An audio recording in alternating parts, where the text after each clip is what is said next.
Imagine a state of consciousness that feels like a total paradox. Right. You're fast asleep, your body is completely paralyzed, locked in what scientists call rematonia. Right. You couldn't move a muscle if you tried.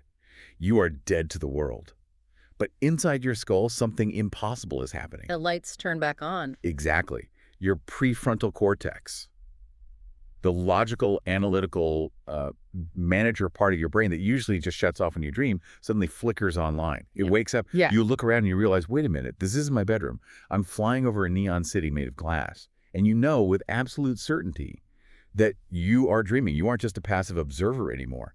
You are the architect of your own reality. It sounds like the opening to a sci-fi movie, doesn't it? Like The Matrix or Inception. Totally. But what you're describing is the hybrid state of lucid dreaming. And what's fascinating here is that for a long time, this was the domain of mystics and gurus and people trying to sell you crystals. Yes. But today we are going to look at it through a completely different lens. We are stripping away the mysticism today for sure. We're doing a deep dive into klarträumen or lucid dreaming. Mm-hmm. But we aren't using dusty old dream dictionaries or interpretation guides. We are working from a comprehensive evidence-based report titled Klarträumen. It's an evidence-based report on mechanisms, techniques, training, learning, and risks. And it's incredibly recent. Right. Yeah. It is fresh. Current as of February 2026. And it fundamentally changes how we look at this whole subject. It really does. Because this report is significant in how it moves the conversation from, is this real, to how does this work in a lab setting? Yeah. It covers the hard neuroscience, the specific training protocols that have been statistically validated, and perhaps most importantly, the risks.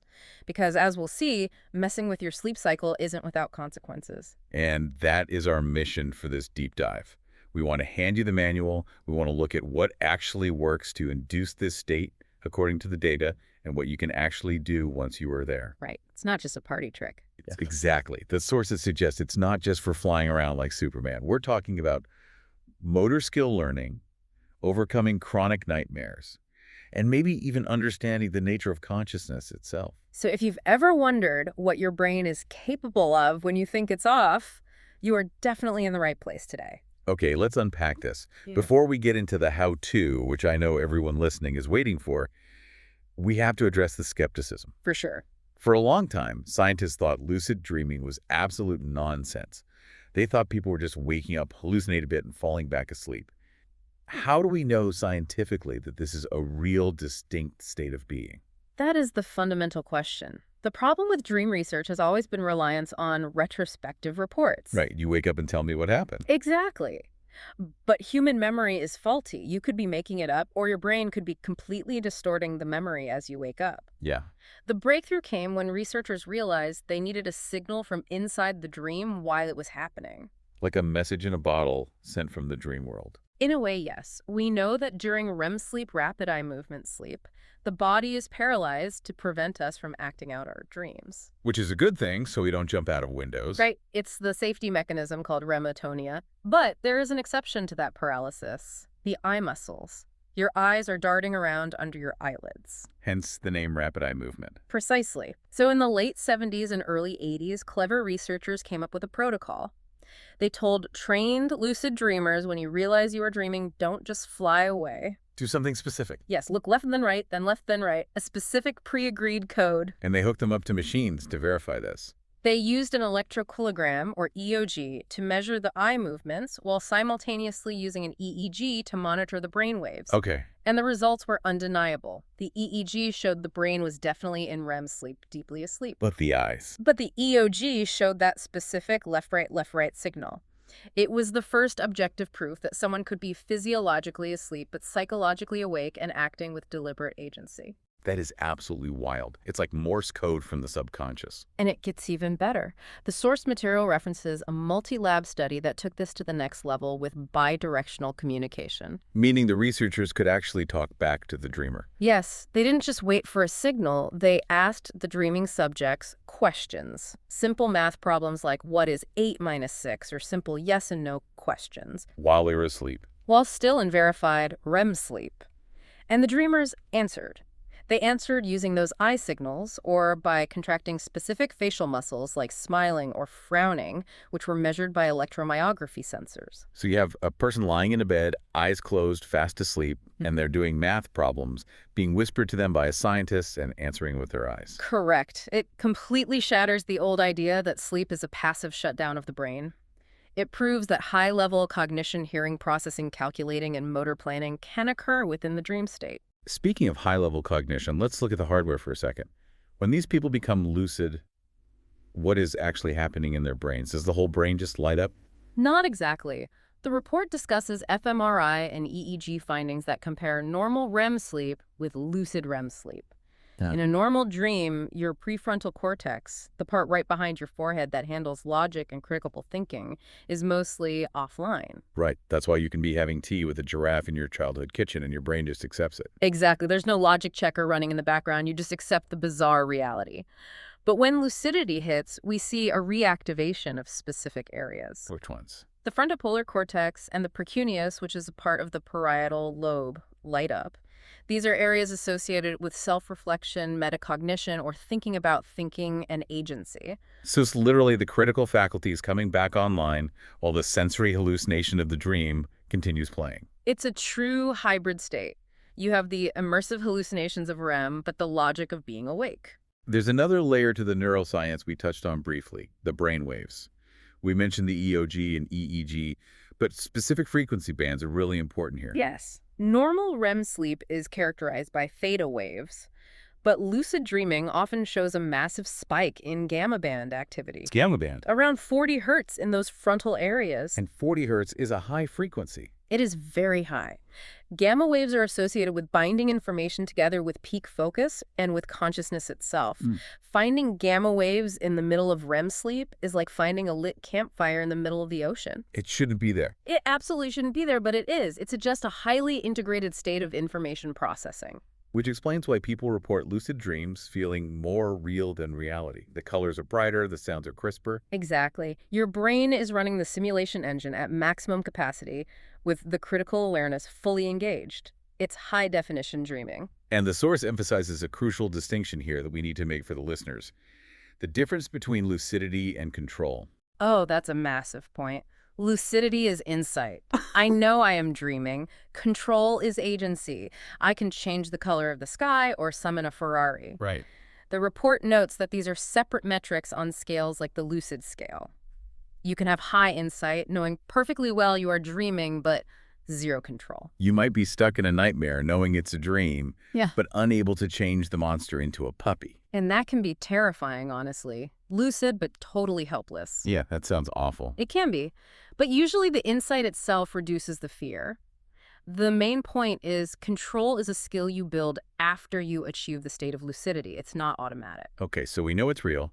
We know what's happening in the brain with those gamma waves. Mhm. Now, the million-dollar question, how do we do it? Is there a switch we can flip? The report is very clear on this. There is no magic switch.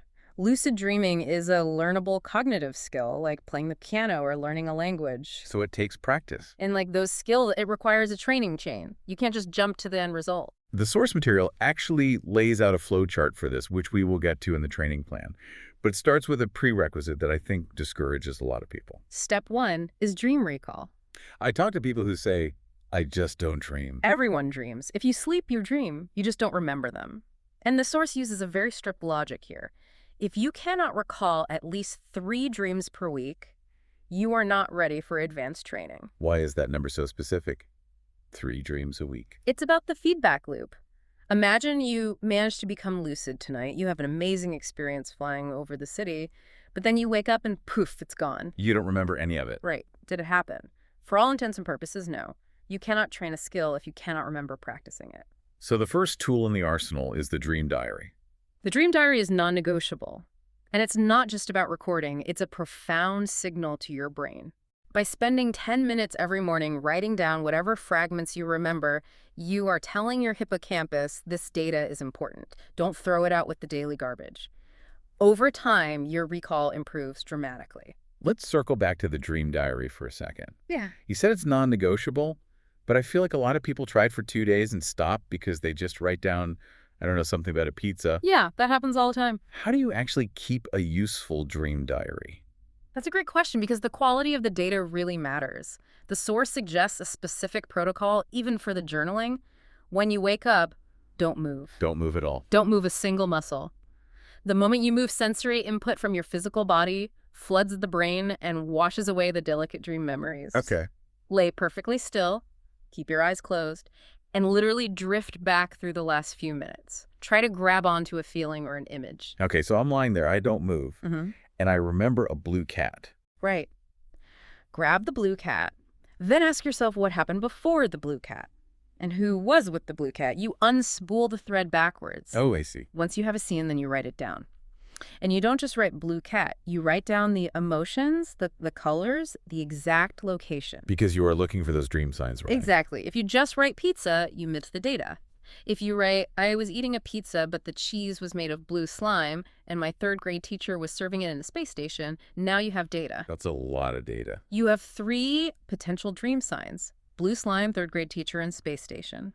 If you analyze your journal after 2 weeks and realize, wow, I dream about my third grade teacher a lot, that becomes your trigger. So next time you see her, boom, mild D kicks in. I am dreaming. Precisely. You train yourself to recognize the bizarre anomalies. Okay, let's assume you, listener, have your diary. You're remembering your dreams. What are the actual techniques? The report lists the big 3. Let's start with the one everyone knows, reality testing. Right, reality testing or reality checks. This is the idea of checking your environment during the day to see if you are dreaming. Like looking at a clock, looking away, and looking back to see if the time changed. Or trying to push your finger through your solid palm. Or the classic pinching your nose to see if you can breathe. That one is actually quite effective because of the biology we discussed earlier. In a dream, your physical body is paralyzed, but your breathing is autonomic. Right. So if you pinch your dream nose, your physical body lying in bed can still breathe, and you will feel air rushing through your closed dream nostrils. That's a huge aha moment. But the report throws some shade on reality testing, doesn't it? It really does. The evidence shows that isolated reality testing is actually quite weak. It often fails in clinical studies. Why is that? Because people will do a reality check in a dream, look at their hand, which suddenly has 7 fingers, and their sleeping brain will just rationalize it. Oh, I grew 2 new fingers today. Cool. And they just carry on dreaming. So why do we even do it? It builds metacognition. It trains you to actively question your reality. But the source says it must be done with deep reflection. You can't just mechanically look at your watch. You have to genuinely ask, how did I get here? Exactly what was I doing 5 minutes ago? If you can't answer that, you might be dreaming. Okay, so reality testing is kind of the background radiation. What's the heavy artillery? The heavy artillery is WBTB, wake back to bed. This is the one that messes with your sleep schedule. It does, but it is the absolute most effective transport vehicle for lucidity. The mechanism is based strictly on sleep architecture. Okay. We dream mostly in REM sleep. REM periods get longer and more frequent in the second half of the night. So the early morning hours. Exactly. If you go to bed at 11 p.m., your first REM cycle might be 10 minutes long, but at 5 a.m., your REM cycle might be 45 minutes long. So WBTB involves setting an alarm to wake up after about 4.5 to 6 hours of sleep. Right. You get up, stay awake for maybe 20 to 30 minutes, read a book about lucid dreaming right in your diary, and then go back to sleep. Why does getting up help? Why not just hit snooze and roll over? You need to activate that prefrontal cortex we talked about. You want to wake up your critical thinking just enough that it's simmering, but not so much that you can't fall back asleep. You are essentially inserting your conscious awareness right into the sweet spot of a massive REM cycle. Precisely. It's an ambush on your own sleep cycle. So you've got reality checks for mindset, WBTB for timing. Yeah. And then there's the third one, MILD, mnemonic induction of lucid dreams. This is the cognitive programming. MILD is often completely misunderstood as a mantra. People think you just lie there repeating, I will lucid dream, I will lucid dream. That doesn't work. It's extremely weak. MILD is about perspective memory. It's remembering to do something in the future. Like remembering to buy milk when you walk past the grocery store. Exactly. The grocery store is the trigger. In MILD, you set a firm intention. When I see a dream sign, I will realize I am dreaming. And that goes back to the dream signs we found in the diary. Right. The MILD protocol is you wake up during your WBTB, you recall a dream you just had, identify the anomaly, the dream sign, and then visualize yourself back in that dream, but this time becoming lucid when you see the sign. You mentally rehearse the success. Yes, you rehearse it vividly. And the report says the winning combination is putting these together. Yes, the winning combo in the literature is WBTB plus MILD. You wake up after 5 hours, you do the MILD visualization, and then you drift back to sleep. And the source highlights a crucial detail here. Success depends heavily on falling back asleep quickly. Ideally within 10 minutes of finishing the technique. You want that intention to be fresh in your mind as you cross the threshold into sleep. So definitely don't stay up for 2 hours scrolling on your phone or playing video games. Definitely not. You want to catch the wave of sleep pressure while holding the surfboard of intention. I love that analogy. Okay, so we have the theory. Mm-hmm. But the report actually provides a blueprint. A literal 8-week training plan. It does. It outlines a Gantt chart starting hypothetically on February 23, 2026. It treats this like an athletic training camp. Let's walk through the phases. Phase 1 is weeks 1 and 2. It's called Foundations. And honestly, it sounds a bit boring. It is boring, but it's where absolutely everyone fails because they try to skip it.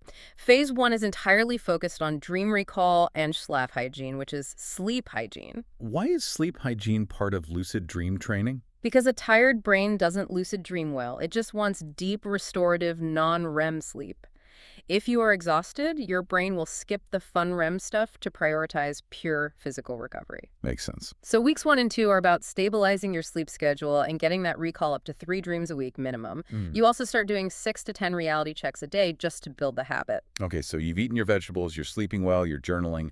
Phase 2, weeks 2 to 4, the trigger nights. Now we introduce the heavy artillery, but very cautiously. The plan suggests using WBTB plus MILD only once a week. Only once. I feel like if I wanted to learn this, I'd want to try every single night.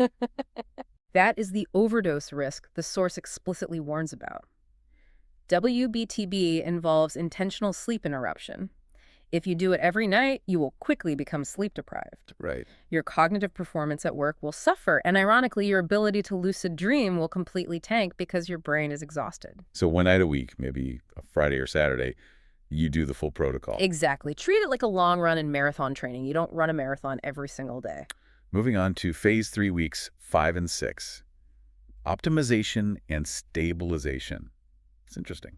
Stabilization. Why do we need to stabilize a dream? This is a classic rookie problem. You finally get lucid, you realize I'm dreaming, you get a massive rush of adrenaline, and you wake straight up. The excitement jolts your body out of atonia. Exactly, you crash the server. Phase 3 is about learning to manage that arousal. The techniques are very sensory-based, rubbing your dream hands together, feeling the texture of the dream floor. I want to dig deeper into these stabilization techniques in phase 3. You mentioned rubbing hands. What else is there? Because losing the lucid dream right when it gets good is so frustrating. It is the #1 complaint in the community.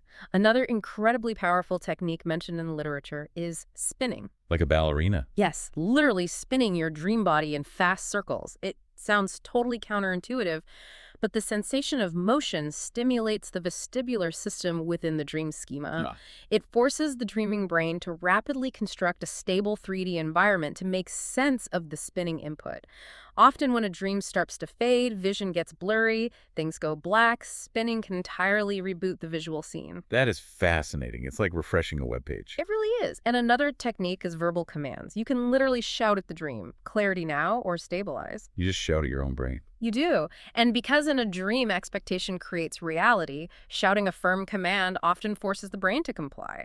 If you expect the vision to sharpen because you demanded it, it usually does. It's about exerting your will over the simulation. So in this phase, you aren't trying to fly to Mars yet. No, the drills are simple. Clap your hands, find a specific object, look closely at your feet. You are just building stability and duration. And finally, phase 4, weeks 7 and 8, advanced transfer. Here you might experiment with WILD, wake-initiated lucid dream. This is fundamentally different from WBTB. How so? In MILD and WBTB, you fall asleep, lose consciousness, and then become lucid later from within the dream. In WILD, you never lose consciousness at all. You watch your body fall asleep. Yes, you watch your body fall asleep while your mind stays entirely awake. That sounds intense. It is. The source warns that WILD is associated with much higher rates of sleep paralysis and hypnagogic hallucinations. Those are the weird colors and the loud sounds you hear as you drift off. It's effective, but it's not for the faint of heart. And the report includes a flowchart logic for all of this, right? Yes, it's a very practical decision tree. Is sleep stable? If Right. no, you reduce the trigger nights. Is recall high? If no, you go back to basics. It emphasizes that you cannot brute force this. You have to listen to your biology. Now let's pivot to something that feels a bit like a cheat code, but also comes with a massive warning label, the pharmacological route, galantamine. This is where we have to be extremely careful. Galantamine is not a supplement you buy at the gas station or health food store. Right. It is a prescription medication used to treat Alzheimer's disease. It's a cholinesterase inhibitor. In plain English, what does that mean? It prevents the breakdown of acetylcholine in the brain. Acetylcholine is a neurotransmitter that is absolutely crucial for REM sleep and memory formulation. So by blocking its breakdown, you flood the brain with acetylcholine. Exactly. I want to clarify the galantamine mechanism here. You said it stops the breakdown of acetylcholine. Why is that specific chemical so important for dreaming? Acetylcholine is essentially the fuel of REM sleep. Mm-hmm. When you fall asleep, your levels of serotonin and norepinephrine, the chemicals that keep you alert and focused, drop significantly. Okay. And acetylcholine levels rise. This chemical shift is what triggers REM. It's what creates the vivid, immersive imagery of dreams. So by taking galantamine, you are essentially pouring gasoline on the fire. Yes. The enzyme acetylcholinesterase is the cleanup crew that usually mops up the acetylcholine to regulate the cycle. Galantamine inhibits the cleanup crew. Wow. So the acetylcholine stays in the synapse much longer and activates the receptors more intensely. This is why the dreams become so unusually long and vivid. And the study mentioned in the text about this. It was a highly rigorous, double-blind, placebo-controlled crossover study, high-quality science. They gave participants 0 milligram, which is placebo 4 milligram or 8 milligrams of galantamine, during a WBTB protocol. And the results were what? Staggering, honestly. The placebo group had lucid dreams in about 14% of the nights. The 8 milligram group, about 42%. That's a massive jump. It basically triples your odds. It does. It increases lucidity, dream vividness, and the sheer complexity of the dream environment. But, and this is but there is a significant cost. Here comes the expert warning. This is serious. Side effects in the study included nausea and vomiting. Imagine waking up from an amazing lucid dream only to immediately throw up. That sounds miserable. But the medical risks are higher. Bradycardia, which is a dangerous slowing of the heart rate. Syncope, which is fainting. And QT interval prolongation. What is that? It's a heart rhythm issue that can be fatal if you have underlying cardiac conditions. That explains the nausea then. Your stomach is getting the same intense wake-up signal as your dreams. Exactly. It's a systemic drug. Acetylcholine is used everywhere in the body, including your gut and your heart. You can't just target the brain with it. So the source explicitly says do not self-medicate. Correct. It highly advises against using this without strict medical oversight.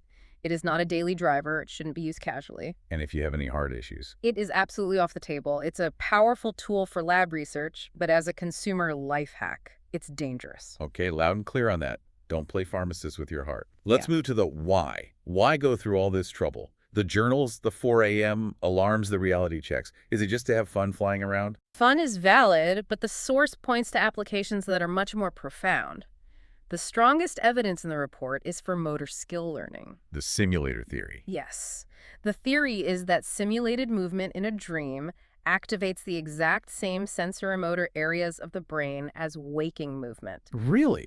Yes, if you practice a karate kick in a lucid dream, your motor cortex is firing almost identically as if you were doing it in the physical gym. And there's solid evidence for this. There are pilot studies. They had people practice simple motor sequences like complex finger tapping patterns or tossing a coin into a cup while in a lucid dream. And then what happened? When they woke up, their performance in real life had improved significantly compared to a control group that just slept normally. That is incredible. You could literally practice your guitar skills while you sleep. You could, but there is a vital limitation here. You can only improve skills that rely on internal sequencing and timing. Meaning what? You cannot learn things that require external physical feedback. Give me an example. You can't learn to lift heavier weights because there is no actual gravity in a dream to tear your muscle fibers. You can't learn to speak French if you don't already know the vocabulary. Because the data isn't in your head. Exactly. You can't simulate a conversation with a native speaker because your brain can't generate new French words it doesn't already know. So it's great for perfecting your tennis serve form, Mm-hmm. but bad for learning the rules of tennis if you've never read the rule book. Exactly. It's a simulator, but the database is entirely limited to what you already possess. What about nightmares? The report mentions nightmare therapy. This is arguably the most therapeutic application discussed. For people with PTSD or recurring nightmares, the dream state is a daily source of trauma. Lucidity changes the entire power dynamic. How so? If you realize this monster is just a dream creation, you can choose to confront it, talk to it, or shrink it down to the size of a mouse. You take control of the narrative. It turns a helpless horror movie into an interactive video game where you have the cheat codes. And that profound sense of mastery can bleed over into waking life. It reduces daytime anxiety because you know that even in your worst dreams, you are fundamentally safe. We talked about motor skills and nightmares. But what about creativity? The source mentions cognitive skills being weaker in evidence, but can't you use it to solve complex problems? You can, but it's mostly anecdotal right now. There are famous stories of chemists dreaming of molecular structures or musicians hearing entire finished symphonies. Right. The report mentions that while you can't learn new facts, you can access old associations in incredibly novel ways. The rigid constraints of waking logic are looser in a dream. So if I'm stuck on a tricky coding problem or a massive plot hole in my novel, You could incubate that exact problem. Before you sleep, you use MILD to set the firm intention, I will dream about the solution to this bug. okay.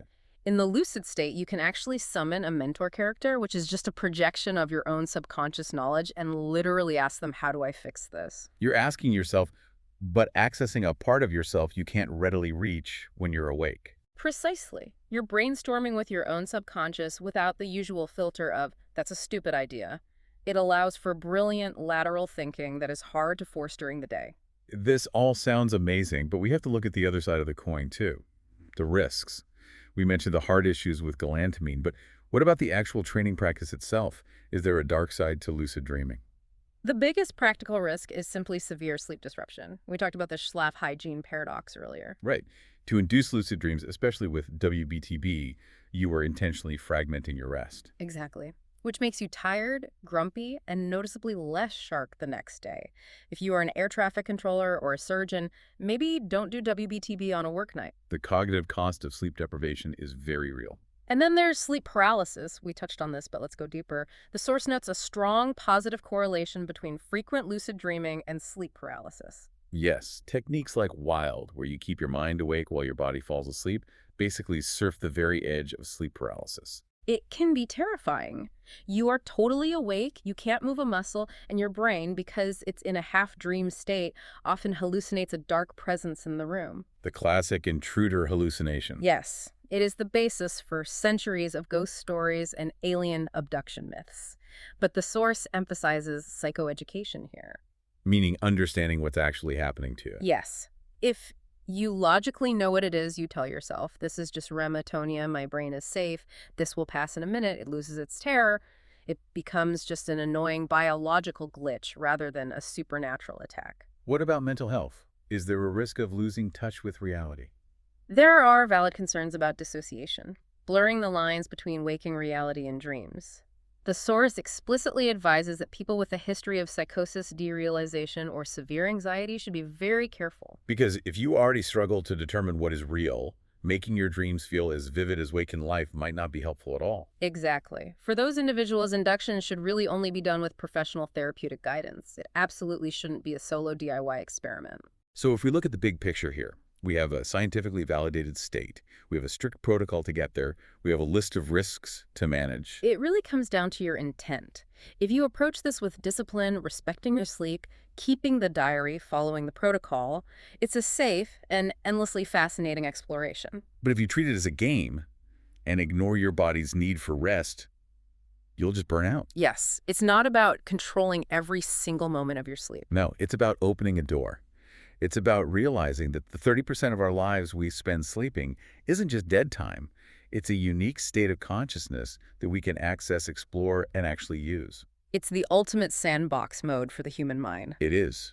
Yeah. And it deeply challenges our definition of self. If I could stand at a dream set, look at a vivid dream sunset, have a complex philosophical debate with a dream character that I am unknowingly creating, who am I in that exact moment? The creator, the observer, Mm. the participant. That is the provocative thought we want to leave you with today. If you can practice skills, face your deepest fears, and even talk to researchers via eye movements while you are fast asleep, what else is your brain capable of doing when you think it's off? It's a frontier we are only just beginning to map. This deep dive has been a real journey, from the eye signals in the lab to the complex chemistry of the synapse. It's a wonderfully complex field, and what I love about this source report is that it truly respects that complexity. It doesn't promise you effortless magic. It promises you a skill if you are willing to put in the real work And manage the risks properly. and manage the risks. A huge thank you to the researchers behind the Clark-Troyan report. And a quick reminder to our listeners, we are deep dive hosts, not doctors. The discussion on galantamine was a report on research, not a prescription. Please consult a medical professional before taking anything. Stay safe, sleep well, and maybe do a reality check right now to see if you're dreaming. See you in the next deep dive.